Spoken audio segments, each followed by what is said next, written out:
Libadde essanyu ku ssomero lya Unique Junior School wano e Matuga mu Kito Oluvanyuma lw'abayizi okukola obulungi ebigezo byabwe nga bano ku baana 14 be baatuuza ku ssomero lino abaana 8 bayitidde mu ddaala erisooka ate abalala ne bayitira mu ddaala eryokubiri.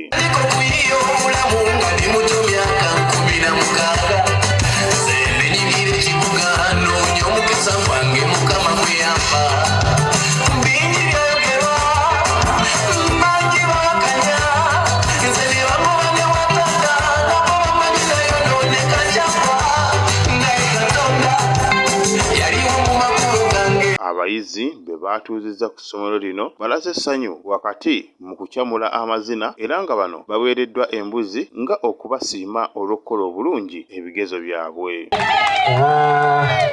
Tica waabwe ffenna nga staff twagibasuubiza nti ekyamazima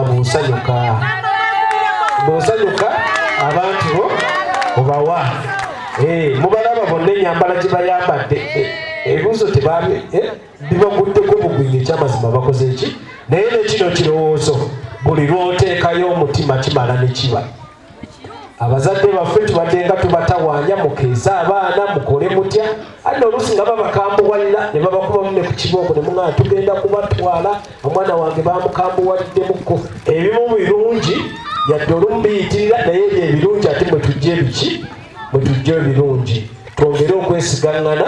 Njagala okwebaza amagezi ge mutuwa Teacher Flavia always obeera wa ye akulira essomero lino nga ye Ronald Kasirivu Kabembula asiimye abayizi olw'obutaswaza ssomero lyabwe era ng'ono akuutidde abazadde okubawa abaana basobole okubabangula kuba era ekigendera ky'essomero lino kwe kulaba ng'abaana bonna basoma. Ddala mu butuufu omwana ono afunye obubonero byaddala kubanga twajja ku lusozi kuno nga twajja kusomesa baana si kugezaako.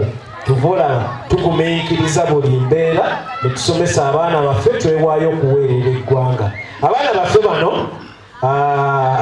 teacher yabasuubiza ffenna n'administration lwakuba teaching staff non-teaching staff eremeddeyo.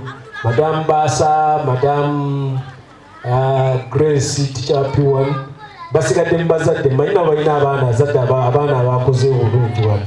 Era libadde essanyu nakujjaganya Masomero lya Masejjere Junior School e Matuga olw'abayizi abakoze obulungi ebigezo byabwe nga bano basazeewo okusiima Katonda wamu n'abazadde baabwe olw'okubateekamu obwesigwa ne basobola okukola obulungi.